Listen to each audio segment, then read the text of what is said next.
Hi all. ನಾನು ಬೆಳಗ್ಗೆ ಎಲ್ಲ ನನ್ನ ರೂಟೀನ್ ಮುಗಿಸ್ಕೊಂಡು ಮತ್ತು ನಮ್ಮನೆಯವ್ರ ಬಾಕ್ಸ್ಗೆ ಪುಳಿಯೋಗರೆ ಮಾಡಿದ್ದೆ, ನಮಗೆ ಪಡ್ಡು ಮಾಡ್ಕೊಂಡಿದ್ದೆ. ಮತ್ತು ಹಾಗೆ ಸಾಯಂಕಾಲ ಆಯಿತು. ನಮ್ಮ ತನ್ವಿ ಬಂದು ಮಮ್ಮಿ ಏನಾದರೂ ತಿನ್ನೋಕೆ ಕೊಡು ಅಂತ ಅಂದ್ಲು.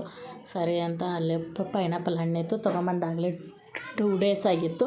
ಅದನ್ನೇ ಕಟ್ ಮಾಡೋಣ ಅಂತ. ಯಾವಾಗಲೂ ಪೈನಾಪಲ್ ತೊಗೊಂಬಂದರೆ ನಮ್ಮ ಮನೆಯವರೇ ಕಟ್ ಮಾಡೋದು. ಈ ಸಲ ನಾ ಕಟ್ ಮಾಡಿ ಕೊಡ್ತಿದ್ದೀನಿ. ಇವ್ರು ಹಠ ಮಾಡಿದ್ದಕ್ಕೆ ಕಟ್ ಮಾಡಿ ಕೊಟ್ಟೆ. ಬೌಲಲ್ಲಿ ಹಾಕಿ ಮಮ್ಮಿ ತುಂಬ ಚೆನ್ನಾಗಿದೆ ಅಂತಂದರು. ಮತ್ತು ಒಂದು ಮೀಶೋದಿಂದ ಪಾರ್ಸಲ್ ಬಂದಿತ್ತು. ಅದು ಏನಂತ ತೋರಿಸ್ತಿದ್ದೀನಿ ನೋಡಿ.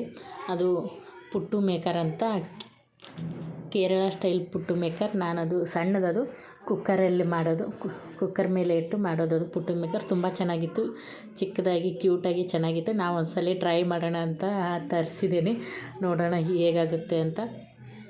ತುಂಬ ಚೆನ್ನಾಗಿತ್ತು, ಕ್ಯೂಟಾಗಿ ಅದು ಈ ಟೈಪ್ ಬಂದಿದೆ, ತುಂಬ ಚೆನ್ನಾಗಿದೆ. ನೋಡೋಣ ಅಂತ ತರಿಸಿದ್ದೀನಿ.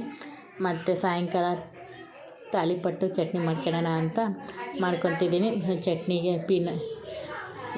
ಹುರಿದ ಶೇಂಗಾ, ಒಂದು ಸ್ವಲ್ಪ ಫ್ರೈ ಮಾಡಿದ ಟೊಮೆಟೊ, ಹಸಿಮೆಣ್ಸಿನ್ಕಾಯಿ, ಉಪ್ಪು, ಒಂದು ಸ್ವಲ್ಪ ಕೊಬ್ಬರಿ, ಬೆಳ್ಳುಳ್ಳಿ, ಕೊತ್ತಂಬರಿ ಹಾಕಿ ರುಬ್ಕೊಂಡಿದ್ದೀನಿ. ಚಟ್ನಿ ರೆಡಿ ಆಯಿತು.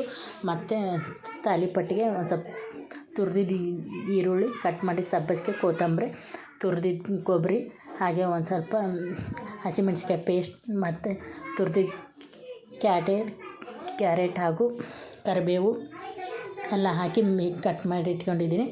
ಮತ್ತು ಈ ಕಡೆ ಒಂದು ಪಾತ್ರೆಯಲ್ಲಿ ಒಂದು ಸ್ವಲ್ಪ ಅಕ್ಕಿ ಹಿಟ್ಟು ಮತ್ತು ಒಂದು ಸ್ವಲ್ಪ ಕಡಲೆಬೇಳೆ ಹಿಟ್ಟು ಹಾಕಿ ಮಿಕ್ಸ್ ಮಾಡಿ ಎಲ್ಲ ಕಲಿಸಿ, ಅದನ್ನೂ ಹಾಕಿ ಕಲಿಸಿ ಎತ್ತಿಟ್ಕೊಂಡು ಇದು ಹೀಗೆ ಮಾಡಿದ್ರೆ ಚೆನ್ನಾಗಿ ಬಂದಿತ್ತು ತಾಲಿಪಟ್ಟು. ಯಶ್ವಿಗೆ ತನ್ವಿಗೆ ಹಾಕ್ಕೊಟ್ಟೆ, ತುಂಬ ಚೆನ್ನಾಗಿತ್ತು. ಇವತ್ತಿಗೆ ನಾನು ಮಿನಿ ಬ್ಲಾಗ್ನ ಕಂಪ್ಲೀಟ್ ಮಾಡ್ತೀನಿ. Bye all.